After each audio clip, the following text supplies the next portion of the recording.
શિક્ષણ નગરી વડોદરાની આ પાવનધરામાં પૂજ્ય જિજ્ઞેશ દાદા રાધે રાધેના શ્રી મુખેથી ગવાતા ભાગવત ભગવાનના ગુણગાનની 250મી શ્રીમદ ભાગવત કથાના આજના પ્રથમ સત્રે ભાગવત ભગવાનનું પૂજન અને વક્તા પૂજ્ય જિજ્ઞેશ દાદાનું પૂજન સંપન્ન કરવા માટે વિપુલભાઈ પટેલ, સંજયભાઈ પટેલ, ગીતાબેન પટેલ, કૃણાલ પટેલ, જુગલ પટેલ, દક્ષેશ પટેલ, અતિક પટેલ કે જેઓ નિમિત્ત માત્ર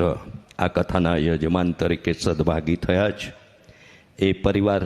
અને એમના પરિવારજનોને વિનંતી કરીશ કે તેઓ ભાગવત ભગવાન અને ભાગવતાચાર્ય પૂજ્ય જિજ્ઞેશ દાદાનું ભાવનના સભર પૂજન સંપન્ન કરશે. શિક્ષણ અને સંસ્કારની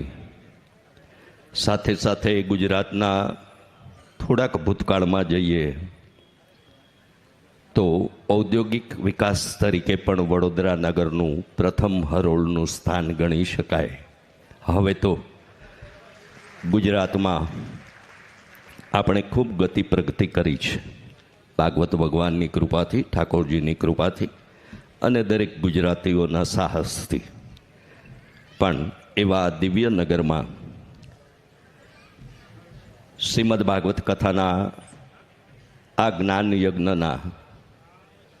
1 વર્ષ કરતાં પણ ઓછા સમયમાં જેમને ફરી રાધે રાધે પરિવાર વડોદરાના આયોજિત આ ભાગવત કથાના મુખ્ય યજમાન, નિમિત્ત માત્ર યજમાન બનવાનું સદભાગ્ય સાંપડ્યું છે, એવા વિપુલભાઈ પટેલ પરિવારને પણ આપણે એકવાર અભિનંદન આપીએ, તાલીઓથી વધાવીએ. અને 16 વર્ષની વયથી ભાગવત ભગવાનના આ ધર્મગ્રંથના ગાનની ગાથાનો ગુણાનુવાદ ગાતા અને હજુ 40મા વર્ષમાં પ્રવેશતા આપણા સૌના લોકપ્રિય અને લોકલાડીલા આંતરરાષ્ટ્રીય વક્તા પૂજ્ય જિજ્ઞેશ દાદાની આ 2.5 દશકાની ગુણગાનની યાત્રા પણ હજુ સંપન્ન નથી થઈ, પૂરી નથી થઈ. ત્યાં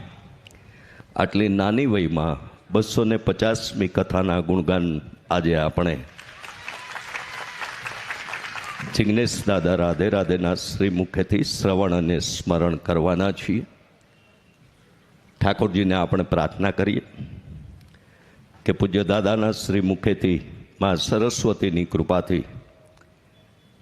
યાવતચંદ્ર દિવાકરો ગુણગાનની ગાથાના આપણે સૌ આપણું પણ માગી લઈએ કે આપણે સૌ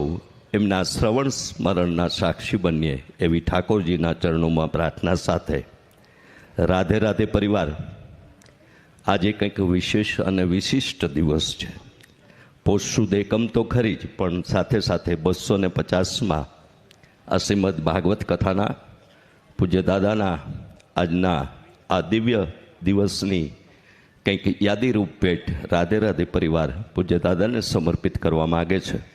તો રાધે રાધે પરિવાર વડોદરા અને અન્ય રાધે રાધે પરિવારના કાર્યકર્તાઓ કથામંચ પર આવી જશે અને પૂજ્ય દાદાને આવા દિવ્ય ગુણગાનની યાત્રાની યાદી સ્વરૂપે એક પ્રતિક, એક ભેટ આપણા સૌ વતી, રાધે રાધે પરિવાર વતી પૂજ્ય દાદાને આપણે અર્પણ કરીએ. આપણે સૌ જોઈ રહ્યા છીએ, જાણી રહ્યા છીએ, સાંભળી રહ્યા છીએ કે સતત આજે પૂરી થાય અને કાલે શરૂ થાય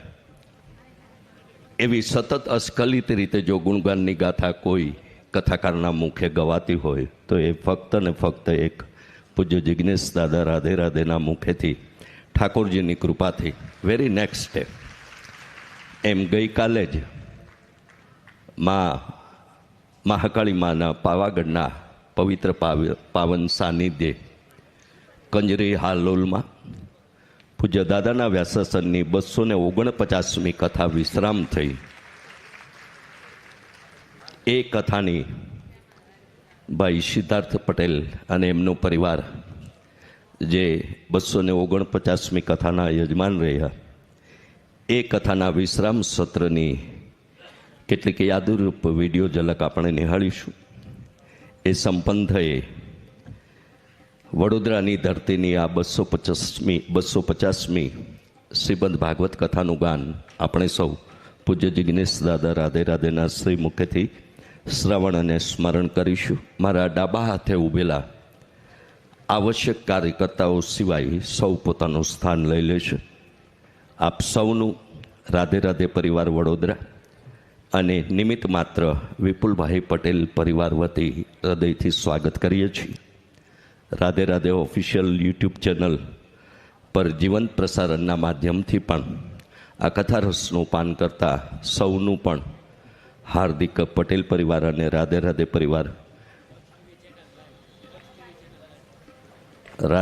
પરિવાર વડોદરા દ્વારા પણ હાર્દિક સ્વાગત કરીએ છીએ. એક વિશેષ ભેટ પણ મળી કે વિશ્વભરના દેશોમાં ઠાકોરજી એમના ઉપર પણ કૃપા કરી કે લક્ષ ટીવી ચેનલ દ્વારા પણ આ કથાનું જીવંત પ્રસારણ થઈ રહ્યું છે. લક્ષ ટીવી ચેનલના માધ્યમથી પણ આ કથા રસનું પાન કરતા સૌનું રાધે રાધે પરિવાર વડોદરા વતી અને નિમિત્ત માત્ર યજમાન પટેલ પરિવાર વતી હાર્દિક સ્વાગત કરીએ છીએ. શ્રીમદ ભાગવત કથાનું મહાત્મ્ય અતુલ્ય અને અવર્ણનીય છે, પણ સતત રટણ, સતત સ્મરણ અને સતત ચિંતન મનન, સતત એ ગ્રંથોનું ચિંતન મનન અને વાંચન સખત પરિશ્રમથી જેઓ આવા દિવ્ય વક્તા તરીકે જેમના મુખેથી આપણને સૌને આ લાભ મળી રહ્યો છે એવા પૂજ્ય જિગ્નેશ દાદા રાધે રાધેના મુખેથી આપણે પ્રથમ દિવસના આ મહાત્માના વર્ણનને આપણે સૌ શ્રવણ કરીએ. એ પૂર્વે જગન્નાથપુરીની કથાના યજમાન રહેલા અને હરિદ્વાર ખાતે પણ આયોજિત થયેલી પૂજ્ય દાદાની વ્યાસની કથાના યજમાન રહેલા પરમ ભગવતી મનહરભાઈ પ્રજાપતિ અને એમના પરિવારજનોને વિનંતી કરીશ કે તેઓ ઠાકોરજીના દર્શન પૂજન અને પૂજ્ય દાદાના આશીર્વાદ માટે કથા મંચ પર પધારશે. શ્રી મનહરભાઈ પ્રજાપતિ, કર્ણાવતી નગર, અમદાવાદ. આમ સતત ફક્ત સત્સંગ યાત્રા, ધર્મગ્રંથના ગાન કે ભક્તિ ભજન એટલા પૂરતું મર્યાદિત ન રહેતા એક એવા અનુભવ સિદ્ધ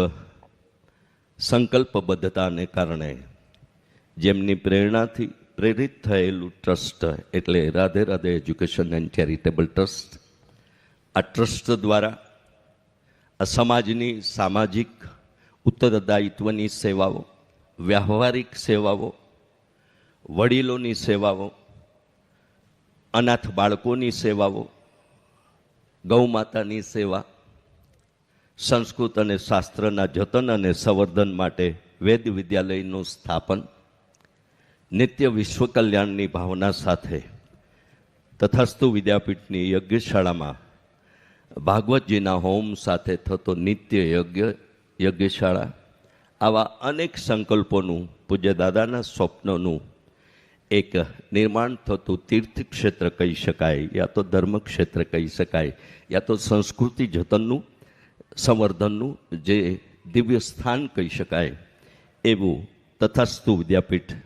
અમરેલી લાઠી હાઈવે પર અમરેલીથી 16 કિલોમીટર દૂર કેરાળા અને ટોડા ગામની મધ્યે નિર્માણ થઈ રહ્યું છે.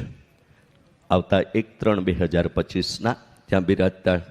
રાધાકૃષ્ણ દેવનો પ્રથમ પાટોત્સવ અને 21 જેટલી બાપ વગરની દીકરીઓનો સમૂહ લગ્નોત્સવનું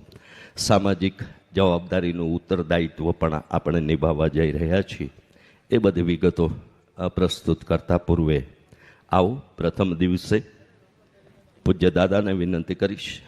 કે આપના ગુણગાનની ગાથાની યાત્રાના 250માં ગુણગાનની ગાથાનું અમને સૌને સ્મરણ અને શ્રવણ કરાવી અમને સૌને પાવન કરો એવી પ્રાર્થના સાથે સૌને રાધે રાધે પરિવાર વડોદરાના અને નિમિત્ત માત્ર યજમાન પટેલ પરિવારના જય શ્રી કૃષ્ણ. રાધે રાધે.